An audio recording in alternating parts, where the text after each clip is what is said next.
Hello everyone. So this book, Communication progressive du français, is like this one is like a new edition. Let me just scroll back up for you guys to see the cover. But this book is very popular on my channel. I was using an old version, but this one is a new version. So I think it's like the second edition.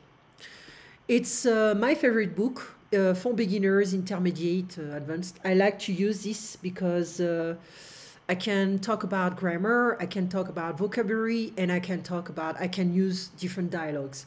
This one has been done on my channel, so you can check the channel in order to see the different pronunciations, the different tips. Here, this one as well, La Poste. Parler des quantités is my favorite chapter because we use that all the time in French because we talk about food all the time. This one as well, you can find it on my channel. And today I decided to talk about this one. And this one is, I mean, it's not like you're gonna use it on a regular basis. The topic may be a tiny bit outdated, but it's not important because the vocabulary is important here. And also some questions. So here we have la vendeuse, which is this woman, the saleswoman. Le client, it's a masculine form. So that's a guy, the client. But keep in mind, in French, we always have a masculine and feminine form, with some exceptions, of course. Like, for instance, the animals. Some animals don't have, or insects don't have a masculine or a feminine form. So, demander le prix is to ask for the price. Demander is a false friend. We're not going to say to demand. No, it's to ask.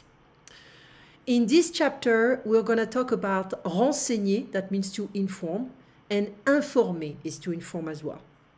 Un renseignement is a noun, an information, une information.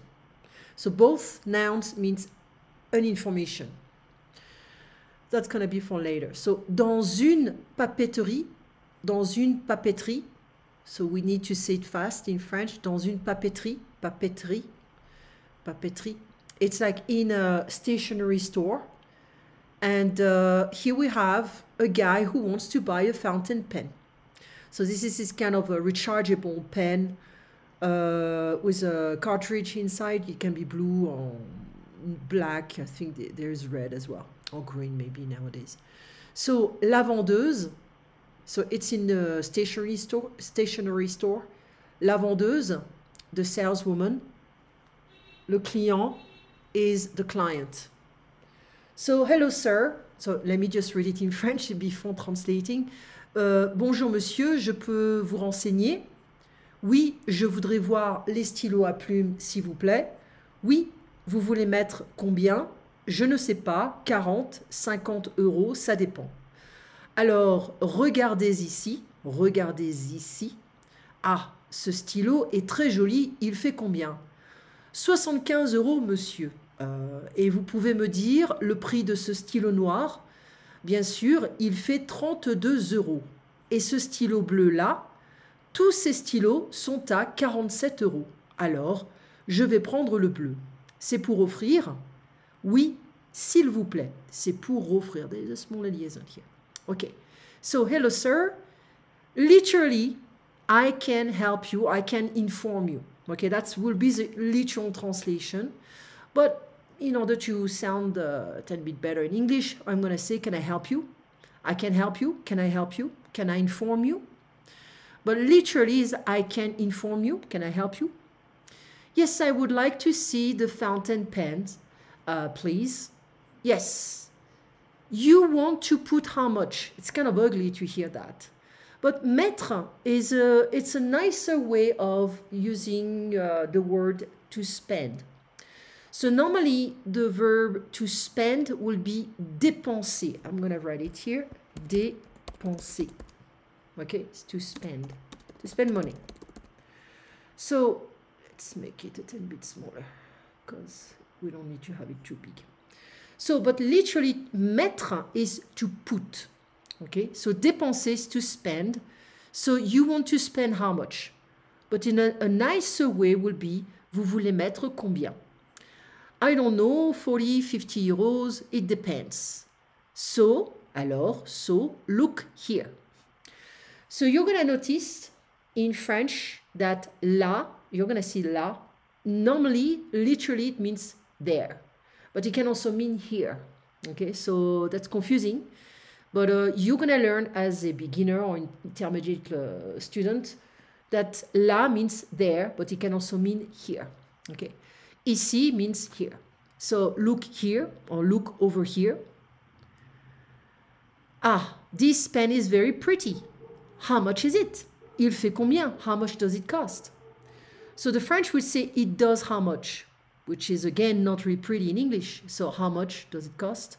How much is it? 75 euros, sir. And you can tell me the price of this black pen.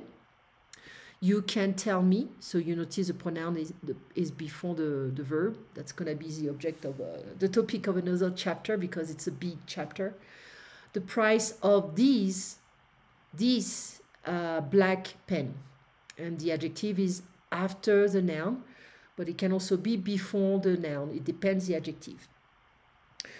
Of course, it is 32 euros, or it costs 32 euros. Again, we still have the verb faire, il fait.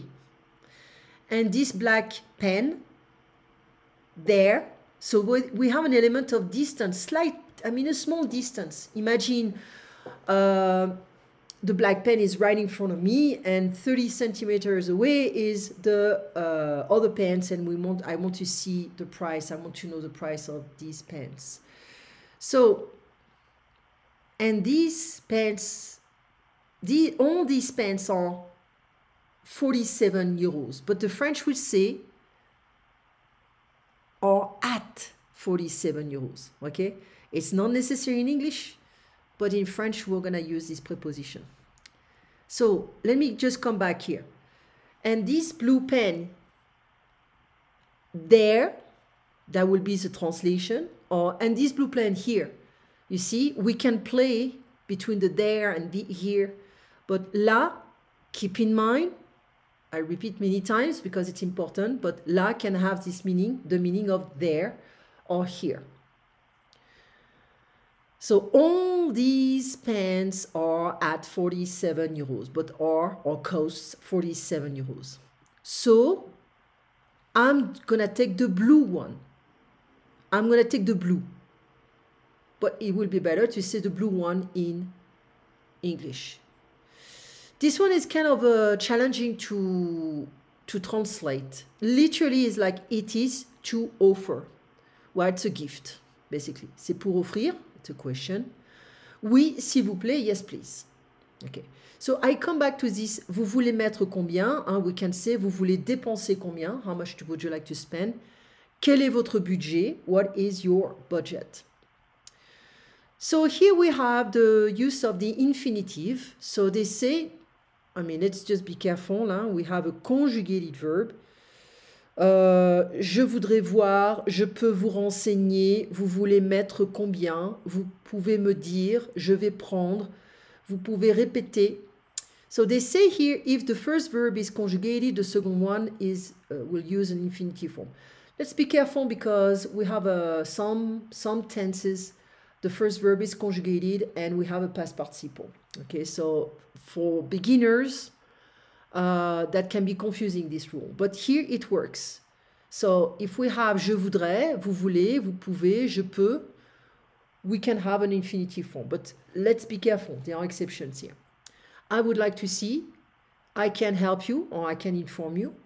You want to spend how much? How much would you like to spend? Can you tell me? I'm going to take. Sometimes we can translate I'll have, but it's not a literal translation. So I'm going to take. And you can repeat. So vous is the formal form. Let's not forget that. C'est pour offrir. So it is to offer. C'est pour faire. Alors pour faire un cadeau. It is to. It is a gift basically, but the French would say it is to do or to make a gift, which is kind of weird in English. So it is to know, c'est pour savoir. So if I want to be a tiny bit more proper in English, to have a proper translation, I would say it's a gift. I want to offer it. It's a gift. It's a gift as well. And I just want to know. Okay, so but let's keep in mind this expression is kind of important as well in French. So what is it for? It is for something, an action. C'est pourquoi faire, c'est pour offrir. C'est pourquoi faire, what is it for? C'est pour faire un cadeau, c'est pour savoir. So I can just write the question here. So c'est pour quoi faire. Okay. Now I'll make it a bit bigger. Next, we are going to talk about the vocabulary, which is vocabulaire. It's funny because there are a lot of words ending in A or Y in English, and in French it will become R, like the French R. So vocabulaire, like you have military, militaire, necessary, nécessaire, etc. I'm pretty sure there are exceptions, but it works for the major part. So, un stylo à plume is, un stylo can be just a pen, but this one is a fountain pen. Et des cartouches and cartridges, the plural form, bleu, noir. So you notice, well, cartouche is feminine and plural, so we're gonna add the feminine form and the plural form. Okay. Now, un stylo B, it's a bullet point pen. Un bic is a bic. Un porte-mine, that would be this kind of a mechanical pencil. Un crayon, a pencil. Un crayon de couleur, colored pencil. Une gomme, an eraser. Du papier à lettres, that would be later paper, you know, the old archaic way when you were sending snail mail. Des enveloppes, toupies in French, so envelopes. Un classeur would be a binder. Un dossier would be a folder. Des chemises cartonnées, 200, like the files. This is like this kind of paper files, you know, the stuff you put whatever documents inside. So that would be, that can be sealed, it can be open, but 200 files, you know, you can put different documents inside. So, vous pouvez me dire le prix de, you can tell me the price of, or can you tell me the price of, c'est combien, how much is it, ça fait combien, how much does it cost, au total. So, if I buy different items, I will use this expression. So, if I'm just talking about one item, c'est combien, and if I buy 10 different items, so total, how much does it cost, ça fait combien. Les cerises sont à combien? So be careful of this preposition. It's like literally the cherries are at how much, but how much are the cherries? Ce pantalon fait combien? These pants, well, so be careful because in French it's singular. So it's like these pants, how much? How much does it cost? Do they cost? But the French we say just the singular form here. So that's why also the conjugated form of the verb is singular. Quel est le prix de? What is the price of? Okay, so far so good. And now we have, you know, different tips concerning the cultural aspect of this dialogue. Le vendeur demande généralement, vous voulez mettre combien? Il ne dit jamais, vous voulez dépenser combien? So the vendor asks generally, you want to put how much? He will never say, how much would you like to spend? Well, now with the new generation, some people being a tiny bit more laid back, probably they will just use more dépenser. But normally, in this kind of field, in business, it's better to say mettre. Okay, quel est votre budget?